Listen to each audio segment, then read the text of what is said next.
오늘도 일단 코로나로 학교를 못 나오는 친구들 때문에 같이 영상 녹화하면서 할게요. 지금 뭔가 세팅하는 시간이 좀 걸렸는데 우리는 뭐 그냥 수업 널널하게 나갈 거기 때문에 괜찮습니다. 그냥 슬렁슬렁 이런 게 정치와 법이구나 라고 보시면 될 것 같고, 혹시나 다시 수업을 듣고 싶은 학생이 없겠지만 유튜브 가면 있습니다. 있으니까 다시 한번 보시면 될 것 같고, 감옥 가다가 거기에 댓글을 다시는 학생이 한 명 등장을 했는데 2학년 말고 3학년, 나도 같이 댓글도 달아주고 그러고 있어요. 여러분들도 심심하시면은 댓글도 다시고, 욕하면은 끝까지 찾아갈 거고, 욕하면은 바로 이제 우리 정차법 실습 들어갑니다.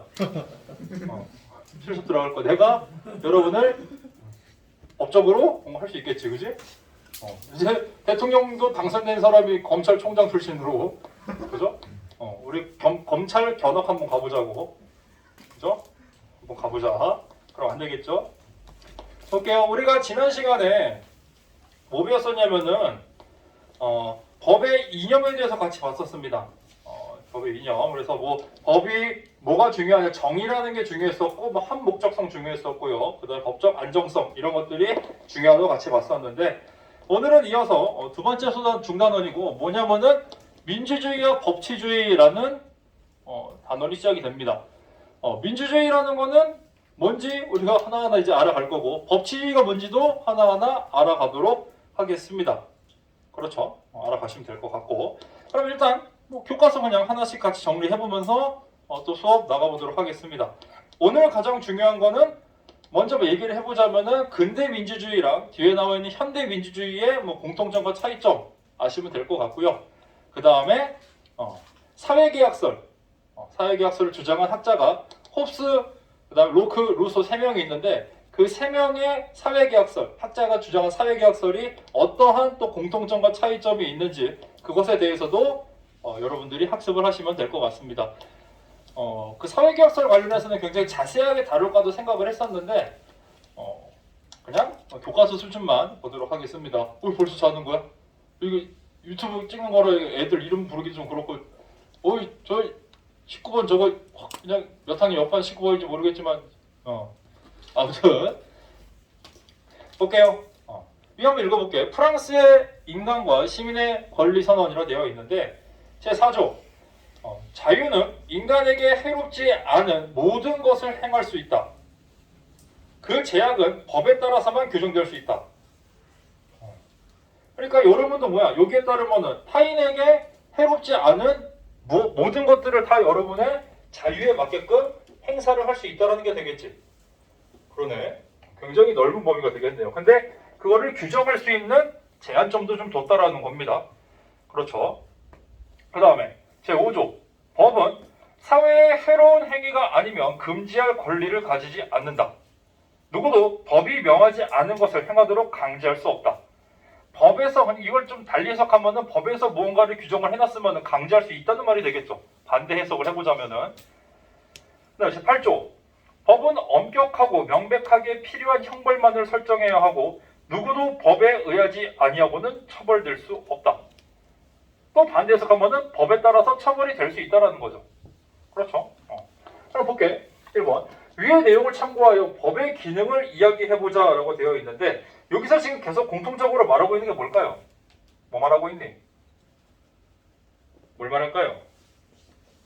자유죠, 자유. 그래서 법의 기능은 뭐냐면은 개인의 자유를 보장하는 그러한 기능을 담당을 하겠네. 자유를 보장한다는 게 법이 추구해야 할 엄청난 이념 또는 목적 중에 하나가 됩니다. 인권이라는 건 우리가 뒤에서도 말하겠지만, 인권이라는 어떤 하나의 지붕을 떠받치기 위해서는 두 가지의 기둥이 필요하다고 보는데, 그 첫 번째 기둥이 뭐냐면 바로 자유입니다. 자유. 자유라는 기둥과 평등이라는 기둥이 뭘 바치고 있는 거야? 인권을 바치고 있는 형상이 된다고 보시면 됩니다. 그래서 자유랑 평등이 인권을 보장하는 데 있어서 굉장히 중요한 권리가 된다라는 겁니다. 그래서 가장 먼저 사람들이 시민혁명을 통해서 주장하게 된 권리가 뭐냐면 자유권입니다. 자유권. 우리가 뒤에서 자유에 대해서는 굉장히 또 자세하게 배울 겁니다. 굉장히 양도 많고요. 그 다음에 2번 볼게요. 위의 선언에서 강조하는 법이 정당성을 가지기 위해서는 어떤 절차에 따라 만들어져야 하는지 써보자. 계속해서 뭐에 따라서 만들어져야 된다 그러고 있니? 자유. 그래서 자유를 보장하기 위해서는 법을 만들어야 된다는 건데 법은 누가 만들어야 될까? 사람이? 그래 사람 만들지. 동물이 만들 수가 없지. 일단은 누구의 뜻이 중요하니? 국민의 뜻이 중요하죠. 국민의 뜻에 따라서 어디서 만들어야 돼? 국회. 그러니까 통칭해서 의회라고 하죠. 우리나라의 의회가 국회고 의회에서 만들어야 돼. 제정을 해야 한다라는 거죠. 근데 거기에 더불어서 법의 내용은 어떻게 된다는 거야? 법의 내용이 막 국민의 자유를 침해하면 될까 안 될까? 안 되죠. 법의 내용은 국민의 기본권을 보장해야 한다라는 거죠. 기본권 보장. 이게 중요하다라는 겁니다. 여러분들 바로 대선 다음날 이런 정치법 수업도 듣고 아주 좋네. 그죠? 좋죠? 그지? 결과에 어떻든지 간에 우리가 정한 제도대로 우리의 대표가 새로 선출이 된 거고 거기에 따라서 이제 승복할 줄도 알고 그 다음에 같이 뭔가 문제가 생기면 이의 제기도 하면서 의견 제시도 하면서 보다 더 좋은 쪽으로 나아갈 수 있게끔 정치에 참여하는 게 중요하죠. 예를 들어서 내가 지지했던 예를 들어서 나는 허경영을 지지하는 사람인데 허경영이 안 됐다 그렇다고 이민을 가겠다라든지 우리나라를 망했다라든지 이런 식으로 표현하는 거는 올바른 정치 참여 자세가 아니지. 내가 지지하는 후보가 당선이 안 됐더라도 나의 정치적인 의견은 언제든지 그 후보 또는 그 정당, 그 정권에게 표출할 수 있어야 됩니다. 그게 민주시민으로서 나의 기본권을 보장받는 방법이고 그 다음에 나의 기본권을 표출하는 방법입니다. 정치에 참여하는 거예요. 내가 지지하지 않는 후보가 당선됐다고 해서 정치 참여 과정에서 빠져버린다는 거는 자신의 기본권을 포기해버리는 겁니다. 오히려 더 많이 참여를 해야지. 내가 지지하지 않으니까. 나의 뜻을 강철시키기 위해서는. 그렇죠? 근데 보면은 나라가 망했니 어쨌든 이런 사람들 항상 대선 끝나면 항상 나옵니다. 대한민국은 미래가 없다. 대한민국은 망했다. 이민을 가야겠다. 이 나라를 떠야겠다. 그런 말 하는 사람 중에 떠나는 사람 본 적이 없습니다. 그렇죠? 그래서 성숙한 시민이라면은 주권을 가진 시민이라면은 보다 더 정치에 많이 참여하면 됩니다. 화장실 간다고? 네. 잘 가. 유튜브 박제. 앞으로 지나갈래? 누가 박제? 부모님 보셔야 될 거 아니야? 아니야? 볼게요. 이제 민주주의 발전 과정 아래쪽 보도록 하겠습니다.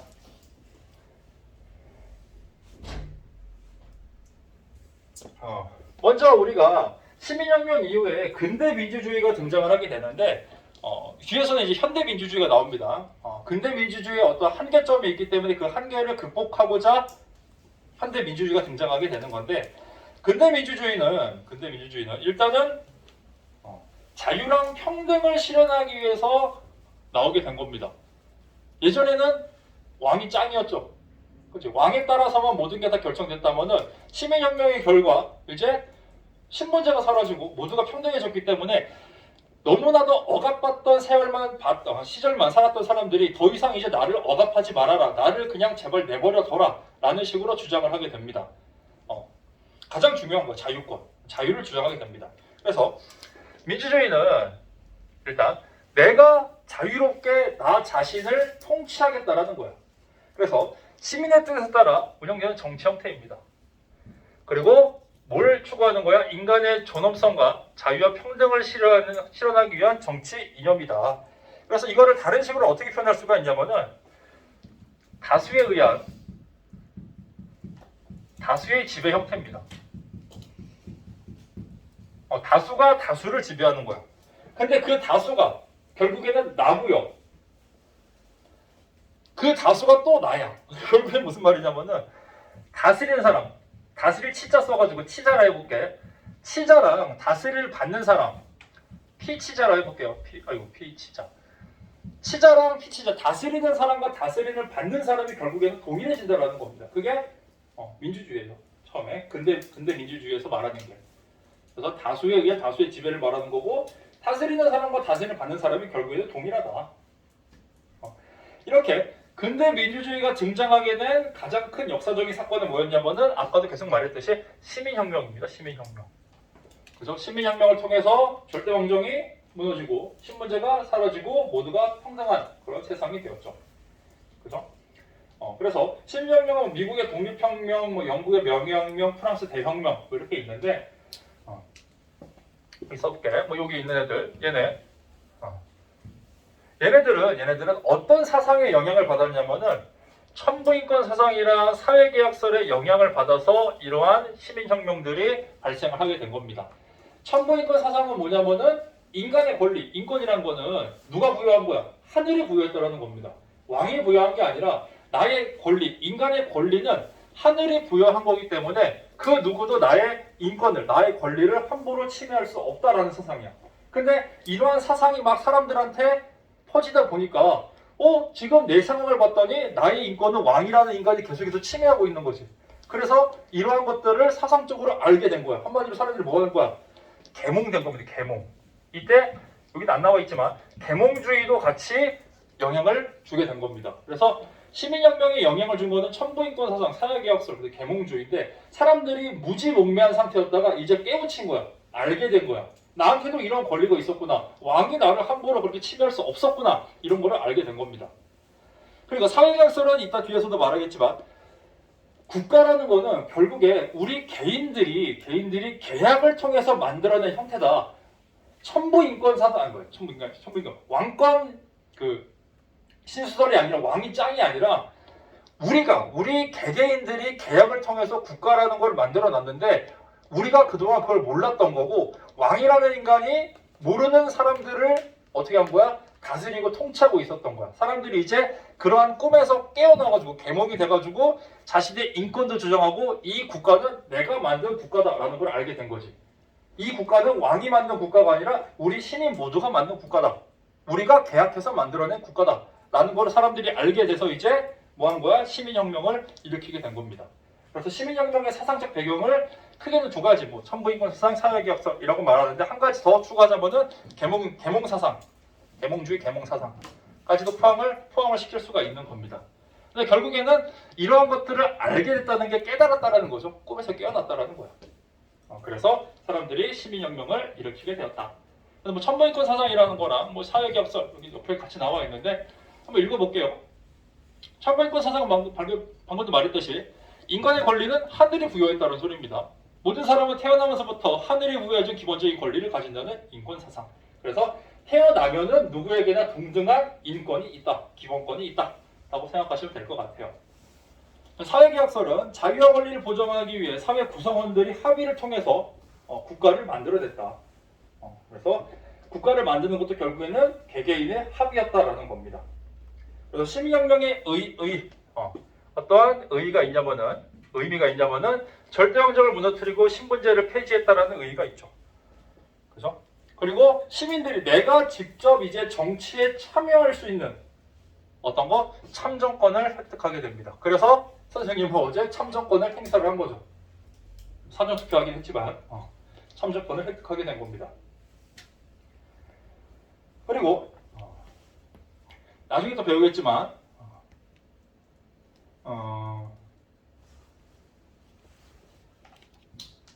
지금 우리는 대의제죠, 대의제. 간접민주주의. 그죠? 뭐냐면은 직접민주주의를 하면 좋겠지만 그게 현실적으로 불가능합니다. 직접민주주의라는 거는 모든 사람들이 직접 참여해서 자신의 권리를, 자신의 주장을 이야기하는 건데 예를 들어서 직접민주주의를 한다고 하면은 통합이 안 되겠죠. 지금 말 그대로 여야로 나눠서도 합의가 안 되는데 자신의 주장을 이야기하려고 우리 학교 운동장에 5천만 국민이 다 모일 수도 없겠지만 장수적인 제약도 있고 모인다고 했을 때 한 사람이 1분씩만 발언을 해도 시간이 5천만 분이 걸리네. 합의가 안 되겠죠.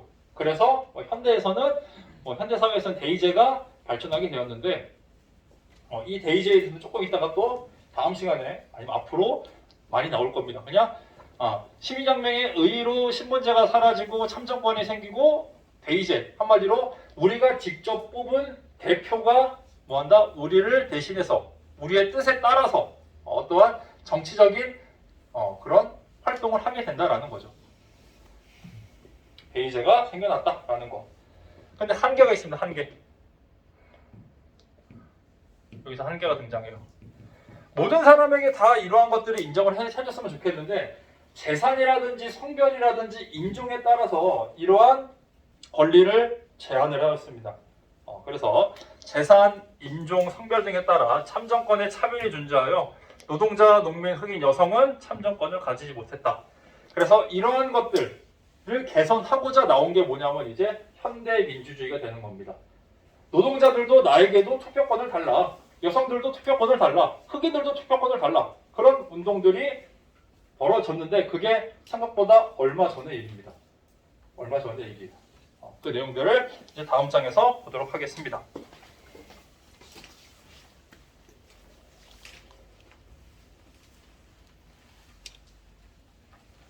현대 민주주의인데 아까 말했듯이 참정권에 제한이 있었다. 재산이나 성별이나 인종이나 이런 것들에 따라서 제한이 되어 있었기 때문에 그것들을 해결하고자 나타난 게 해결하면서 나타난 게 현대 민주주의다라고 생각하시면 될 것 같아요. 내용은 그겁니다. 그냥 점점 더 참정권, 사람들이 정치에 참여할 수 있는 권리들이 늘어났구나라고 생각하시면 될 것 같아요. 그죠?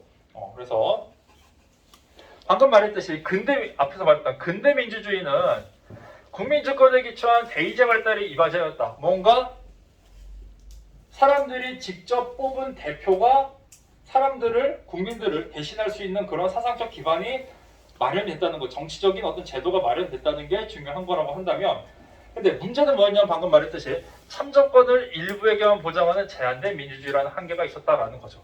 그래서 이러한 사람들이, 제한된 사람들이 나에게도 참정권을 주세요라는 이러한 확대 운동이 활발하게 일어났다라는 겁니다. 잠시만요. 더워가지고 말하다 보면은 덥고 말 안 하면 춥고.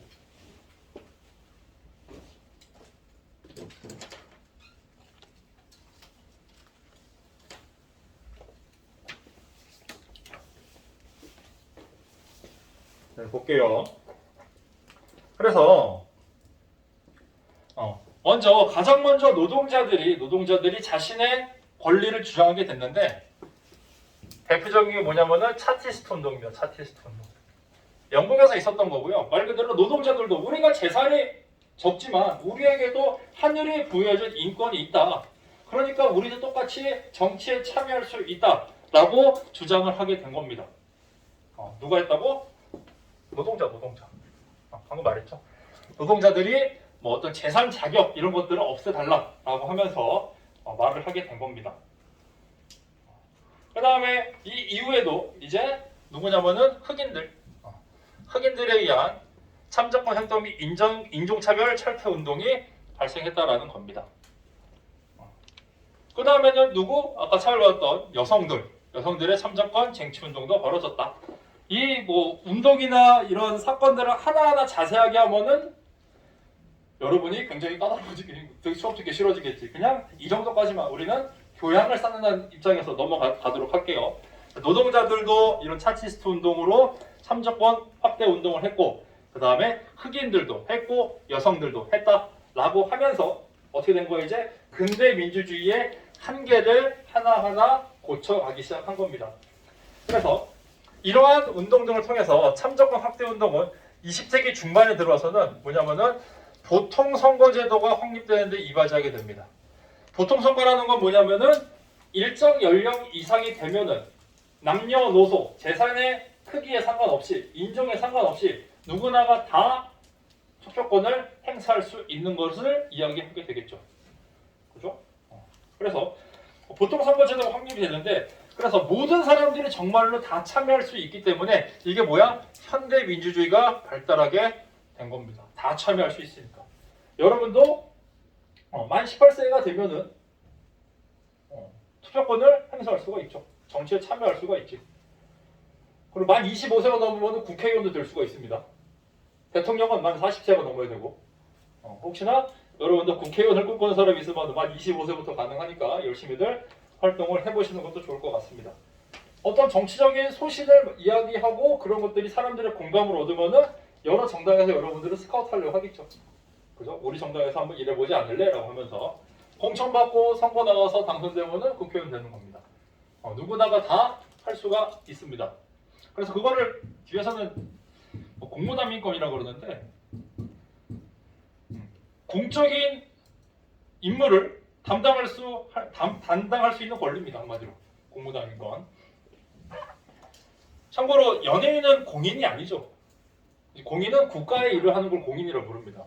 근데 연예인들이나 뭐 인플루언서들을 우리가 공인으로 자기들 공인으로서 말하는 이유가 뭐냐면은 대중에게 영향력을 많이 미치기 때문에 그냥 그 사람들이 공인이라고 불러도 그냥 그렇거나 하고 마는 거지 엄밀한 의미에서는 공인이 아니죠. 그 사람들은. 그러면 이제 아래쪽에 볼게요. 아래쪽에 오늘 배우는 것 중에 가장 중요한 거고요. 그나마 조금 자세하게 할 거고 시험 문제 낼 겁니다. 이거 낼 거야. 무조건 낸다. 서술형은 없고요. 우리 수행평가를 1학기에 2번 할 거고 2학기에 2번 할 건데 이거는 모든 학생들이 나오면 설명을 해야 될 것 같아서 아직 설명은 안 했는데 그냥 글쓰기 한번 할 거고요. 글쓰기 한번 하고 앞에 나와서 짧게 발표 한번 할 겁니다.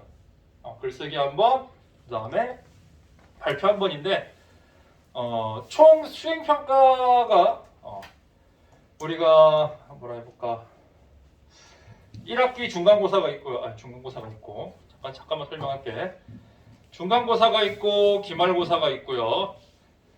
글쓰기 수행평가가 있고 그다음 발표 수행평가가 있는데 얘네가 몽땅 다 합쳐져서 1학기 성적이 되는 거잖아. 그죠? 근데 수행평가가 차지하는 비중이 1학기 전체 성적의 40%입니다. 40%. 글쓰기가 20%, 발표가 20%예요. 굉장히 비중이 크죠? 전체를 100점이라 봤을 때.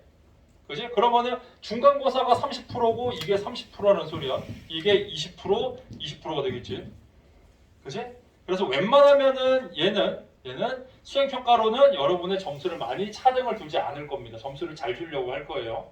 그래서 웬만큼만 하면은 대부분이 만점을 받을 겁니다. 그래서 글쓰기랑 발표는 우리 나중에 조금 학생들이 많이 나오고 코로나 상황이 진정되고 보다 더 선생님 명확하게 평가 계획이라는 걸 세우면은 다음 주나 다다음 주쯤에 공지를 하겠습니다. 네. 중간 기말에 서술형은 아예 없는 거예요? 서술형 없어. 다 100% 객관식. 서술형은 없어요. 서술형 없는 대신에 이 글쓰기가 일종의 서술형 시험이 될 수도 있고요. 근데 글쓰기 하더라도 여러분이 외워서 쓰는 게 아니라 그냥 오픈북입니다. 오픈북. 오픈북이라서 그냥 책 찾아가면서 여러분의 생각도 쓰고 그렇게 하면 될 것 같아요. 그리고 발표는 뭐 주제를 정해줄 수도 있고 여러분이 자유주제로 말을 할 수도 있고 그래서 아마 수행평가 주간이 있을 겁니다. 얘들아 다음 주에는 수행평가만 할 거다라고 이야기를 하고 수행평가를 할 거니까 미리 공지하고 할 거니까 너무 겁먹으실 필요 없고 이거 잘 보시면 됩니다. 그리고 문제도 중간고사, 기말고사도 어렵게 가르치지 않았기 때문에 어려운 문제는 많이 안 내려고 노력을 하겠습니다. 근데 이거는 낼 거야. 이거 낸다. 볼게요. 이 사람이 홉스고 이 사람이 로크고 이 사람이 루소인데요. 홉, 로, 루 이렇게 갈수록 어떻게 되는 거냐면 자신의 가지고 있던 권리, 인권, 자연권 이런 것들을 포기를 안 해. 이거는 내 거야. 너에게 줄 수 없어요. 얘는 나를 제발 살려만 줘라. 그러면 내가 가진 거 다 줄 게고 얘는 내 거 일부만 줄게. 얘는 내 거 줄 수 없어요. 그래서 거기에 따라서 추구하는 정치 형태가 좀 달라지는데 한번 정리를 해볼게요.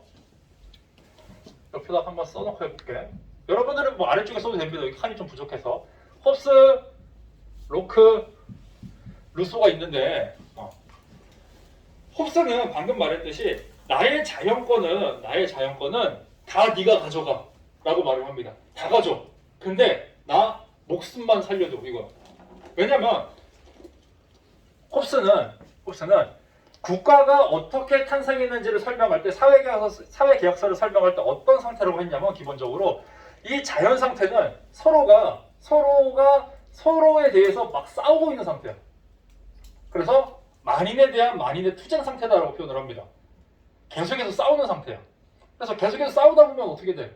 내가 잘 때 누가 나올라서 죽일 수도 있는 거고, 내가 가지고 있어도 또 뺏길 수도 있는 거고, 항상 불안한 상태로 살아야 되겠지. 그 상태가 싫은 거야. 그래서 힘이 약한 애가 이제 어떻게 하는 거냐면, 야, 나 목숨만 살려줘. 그럼 내가 가지고 있는 거 이만큼 다 줄게. 나 그냥 밥 조금만 먹고 나 살려만 줘. 나머지는 네가 다 해. 라고 이야기를 한 거야. 그렇게 하다 보니까 이 사람 저 사람이 힘이 있는 사람한테 다 가가지고 내 거 가져가, 내 거 가져가. 다시 대신 나 살려만 줘. 내 목숨 위태롭지 않게 네가 보호해줘. 그러면 내가 다 줄게. 그렇게 하다 보니까 사람들 사이에 지금 뭐가 일어나고 계약이 일어났지. 나 살려줘, 이거 줄게. 계약이죠. 그러다 보니까 많은 사람들의 권리를 가진 지도자가 나타난 거고, 그 사람을 주축으로 뭐가 생긴 거야? 집단, 부족, 국가가 생겨났다 보는 거예요. 근데 그 국가가 생겨난 이유는 뭐야? 사람들이 나의 권리, 나의 자연권을 준 거지. 뭐만 지켜주면은 내 생명만 지켜주면 다 줄게라고 한 겁니다. 그래서 홉스는 자연권을 권력자한테 전부 양도했다 보는 거야. 전부 양도. 몽땅 준 겁니다. 너가 다 가져가라는 거야. 너가 다 가져가면은 나는 목숨만 살려줘. 최소한의 밥만 먹으면 돼. 그냥 항상 불안한 그 만인에 대한 만인의 투정 상태. 그게 난 너무 싫어라고 한 겁니다. 한번 여기 한번 읽어볼게. 만인에 대한 만인의 투정 상태. 자연 상태. 그냥 국가가 없을 때는 그냥 사람들이 자연 상태에서는 계속해서 싸우는 상태였다. 싸우는 상태였기 때문에 불안했다. 그죠? 그래서 사람들은 이제 생각을 할 수 있기 때문에 나의 목숨이 일단 중요하다. 죽으면 말짱 꽝이니까 자신의 목숨을 보존하고자 뭐 한 거야? 내 거 줄 테니까 나 살려줘 라는 계약을 맺게 됐다라는 겁니다. 그래서 아래쪽에 나오죠. 이성을 가진 존재인 사람들은 자기 보존을 위해 계약을 맺어 국가를 수립했다. 이 국가를 수립한 게 뭐야? 네가 왕해. 내가 너 따를게. 네가 최고야. 내가 꼬봉할게. 세금 갖다 바쳐 다 할게. 목숨만 살려줘. 야, 너 진짜 힘세다. 네가 왕해라. 내 거 난 필요 없어. 라고 하는 겁니다. 그래서 자연권을 국가에 양도합니다. 양도한 대신에 계약서 써야 될 거 아니야. 계약서. 그 계약서가 뭐 되는 거야? 법입니다. 법. 그래서 법이 만들어졌다 보는 거야. 법으로서 나의 목숨을 함부로 해하지 말아라. 나의 최소한의 자유를 보장하여라. 그런 식의 계약서를 실정법을 통해서 생명과 안전을 보장받기로 한 거야. 계약서 쓴 겁니다. 그래서 법이 왜 생겨났냐? 홉스는 그렇게 말하겠지. 만인에 대한 만인의 투자 상태인데 사람들이 계약을 맺으면서 쓴 일종의 계약서다 라고 보는 거예요. 그래서 그러면 통치자, 왕의 권리는 누가 준 거니? 신이 부여한 게 아니지. 옛날에는 왕권 신수설이었었지. 근데 지금은 시민들이, 백성들이 나 지켜줘 대신에 너 왕 시켜줄게 한 거잖아. 그럼 왕의 권리는 옛날에는 신으로부터 받았다고 해서 그냥 지가 폭군처럼 독재라도 그냥 신의 뜻이다 라고 말을 했는데 지금은 그게 좀 불가능하죠. 왜? 내 권리는 어디서 온 거야? 국민들이 또는 백성들이 준 거니까. 그래서 통치자가 가지는 주권은 옛날에는 왕권 신수설이었다면 신이 아닌 국민의 동의로부터 온 겁니다. 똑같은 군주제를 보더라도 옛날에는 하늘이 부여했다, 신이 부여했다면 지금은 아래로부터 온 거죠. 뭔가 엄청난 차이가 있는 겁니다. 지금 봤을 때는 우리가 별거 아닌 것 같은데 이 당시에 이런 말을 하는 거는 굉장히 쉽지 않았겠지. 왕아, 네의 권리는 하늘이 부여한 게 아니라 우리가 너한테 준 거야 라고 따진 거야. 그러니까 너 함부로 우리한테 하면 안 되라고 말했겠지. 너가 그렇게 우리 목숨 함부로 하면 안 돼. 왜? 계약서에서 그렇게 하면 안 되기로 했잖아 우리 라고 이야기를 하게 된 겁니다. 그래서 밑에 나오죠. 국가의 보호를 받는 대가로 복종 계약에 동의했으므로 통치자의 권력에 절대 복종해야 된다. 복종은 하되 뭐야? 계약서대로 지킬 건 지켜줘야 된다는 겁니다. 그래서 홉스는 사람들이 자신의 자연권을 왕에게, 국가에게 전부 줬지만 의의가 뭐가 있냐면은 왕권 신수설이 아니라 왕권 민수설을 말을 하게 됐다라는 거죠. 왕의 권리는 더 이상 신이 부여한 게 아니야. 국민들이 부여해 준 거야. 엄청난, 어떻게 보면 이 당시에 반역이죠. 그죠? 왕한테 이런 말 할 수 있다라는 게. 그렇기 때문에 얘가 지지하는 그거 하기 전에 그러면은 왜 이래 이거. 그러면 홉스는 사람들의 본성이 어떻다고 생각했을까? 본성. 악하다. 왜? 가만히 두면은 겁나 싸우고 뺏으려고 하고 죽이려고 하니까. 그래서 사람들의 성격은 태어날 때부터 나쁘다. 성악설을 이 사람은 주장하게 됩니다. 악한 사람들끼리 악인이 악인한테 지금 막 무언가를 뺏고 치고받고 싸우고 있는 중이야. 그렇기 때문에 불안하니까 최고로 나쁜 놈이라고 해야 되나? 최고로 힘센 놈한테 내 거 다 가져. 그러다 국가 만들자. 대신 나 목숨만 살려줘. 근데 너가 우리의 목숨을 안 살려주면 그건 계약 위반이다. 나가면서 따질 수가 있는 계기가 마련이 됐다라는 거죠. 그죠? 그래서 얘는 정치 형태로서는 어떤 거를 지지하게 되냐면은 아직까지 군주제입니다. 군주제. 군주제를 주장하게 돼요. 이 사람이 다른 사람들의 자유권을 다 받은 사람이 되겠지. 로크로 갈게요. 로크는 이 자연권을 그 누구도 침해할 수 없다고 생각합니다. 그 누구도 침해할 수 없고 대신 일부 필요에 의해서 일부는 다른 사람한테 줄 수 있다고 보는 거야. 내가 지금 농사일이 바빠. 내가 지금 수업하느라 바빠. 난 지금 별로 정치에 관심 없거든. 법 만드는 관심이 없어. 그러니까 내가 법 만들 수 있는 권리랑 정치에 참여할 수 있는 권리를 관심 있는 너한테 좀 줄게.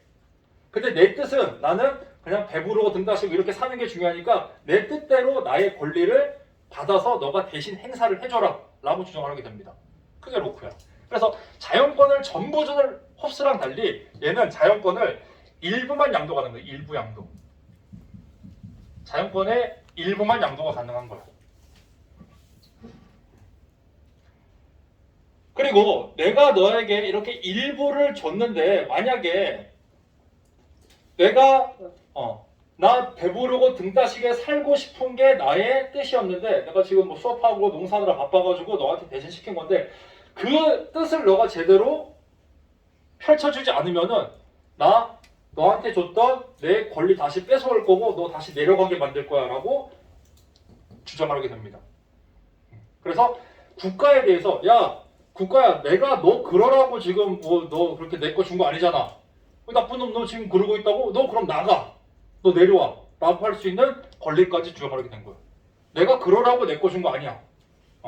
그래서 정리해볼게. 자연 상태에서 인간은 태어나면서부터 침해할 수 없는 권리인 자연권을 가진대. 침해할 수 없습니다.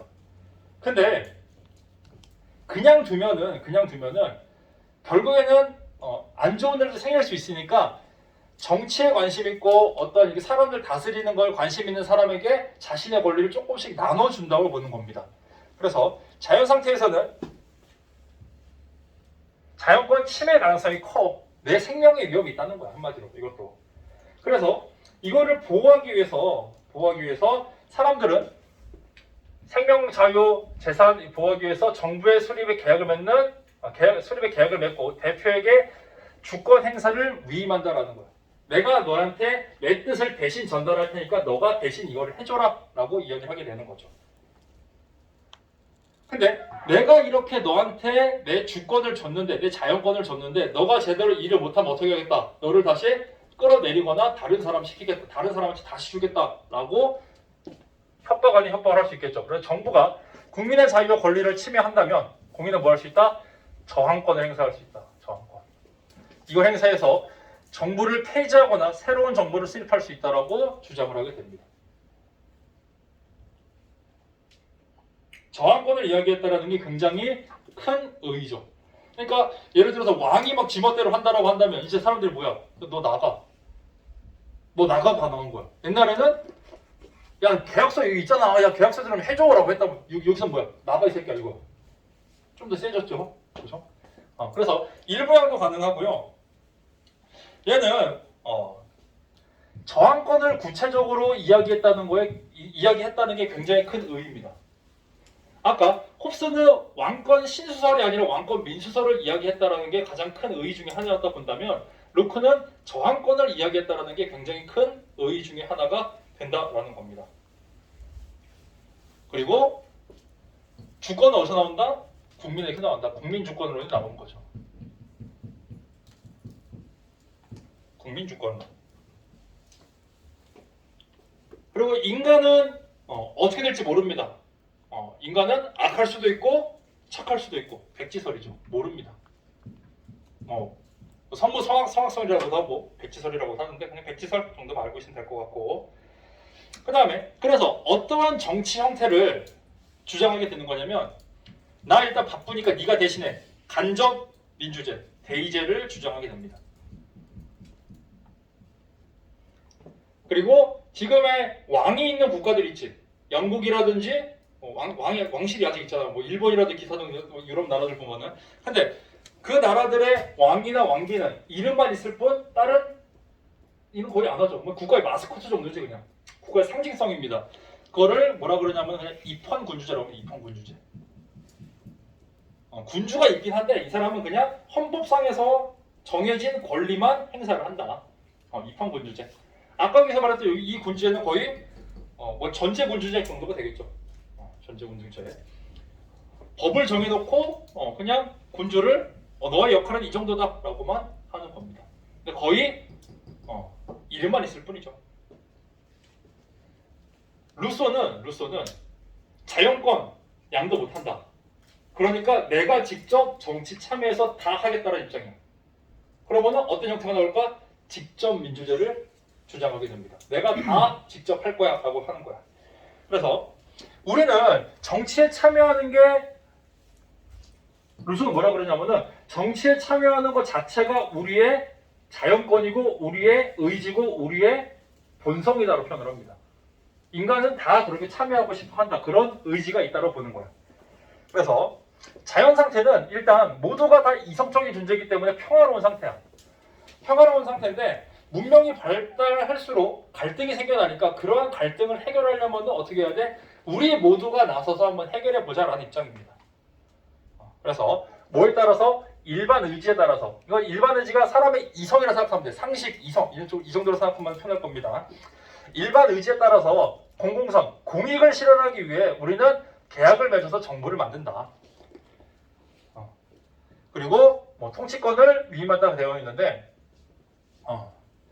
그래서 대표를 뽑긴 했지만 대표를 통해서 나의 뜻을 제대로 전달하는 거에는 한계가 있기 때문에 뭐 하겠다? 필요에 따라서 내가 직접 정치에 참여하는 형태가 가장 좋다라고 이야기를 합니다.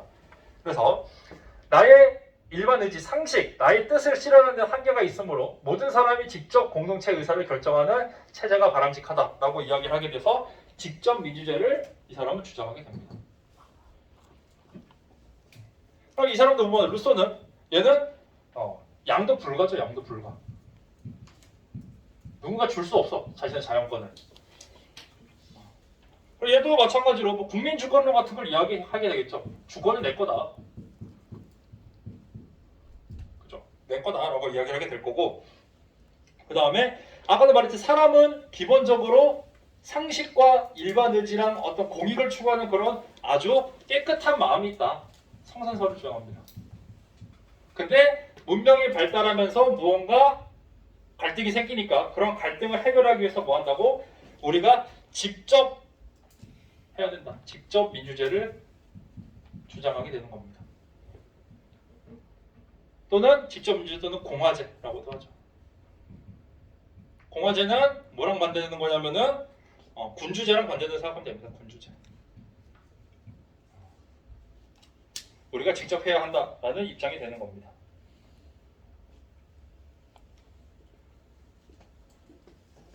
그래서 홉스, 로크, 루소, 홈로로 갈수록 어떻게 된다고? 내 거 포기 안 하고 내가 직접 정치에 참여합니다. 얘는 정치 참여, 야 군주야 네 멋대로 해. 야, 내 뜻대로 해. 너 안 그러면 협박, 야 너 어디 갔어? 너 내려가게 한다. 저항권 있고. 이거는 내 뜻을 내가 펼치겠다. 뭐야? 대표가 있는데 대표가 제대로 못하면 내 뜻을 내가 직접 한번 펼쳐보겠다라는 형태로 되는 겁니다. 그럼 밑에 볼게요. 세 학자의 사상이 공통으로 근대 민주주의 발달에 이바지한 점을 설명해보자. 뭐야? 국가는 누가 만들었어? 그냥 사람이 만들었다. 국민? 인민이 만들었다. 국민으로 할까? 시민으로 할까? 맨날 용어 헷갈려서 국가는 뭐 국민이 만들었다. 뭘 통해서? 계약을 통해서. 그죠? 인간이 근데 왜 만들었어 이거를? 자신의 권리를 지키기 위해.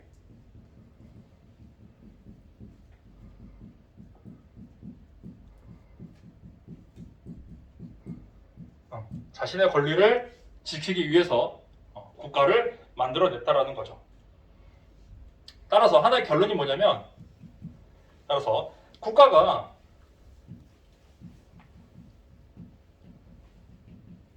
권리를 지켜주지 못하면은 국가로서의 의미가 있다는 거야, 없다는 거야? 없다는 거죠. 그렇지? 존립의 의미가 없다는 겁니다.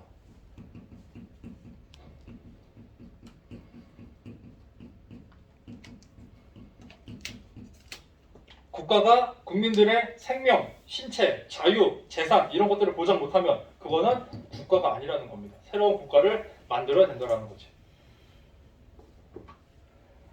밑에 세약자의 이상적인 국가에 관한 주장을 현대 민주주의에서 수용할 수 있는지 평가해보자라고 되어 있는데, 홉스는 얘는 주로 이제 뭐 절대 군주론 쪽으로도 가는데, 절대 군주론은 수용이 어렵다.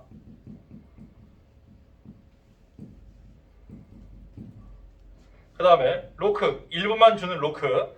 얘는 우리가 간접민주제 수용할 수 있죠. 그죠? 우리나라도 지금 간접민주제니까. 잠깐만. 시계가 느리구나. 슈리. 그 다음 루소 여기까지만 할게요. 루소는 이 루소의 주장은 뭐냐면은, 루소의 주장이 직접 민주제만이 민주주의다, 민주제라고 주장을 하는데, 루소의 주장은 그거야. 근데 이것은 현실적으로 힘들죠. 현실 적용이 어렵다. 그러나 우리가 직접 민주주의 요소가 뒤에 가면 배울 거거든.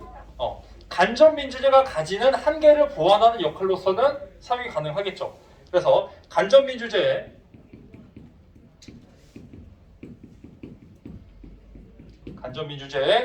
한계를 보완하는 역할이 가능하다.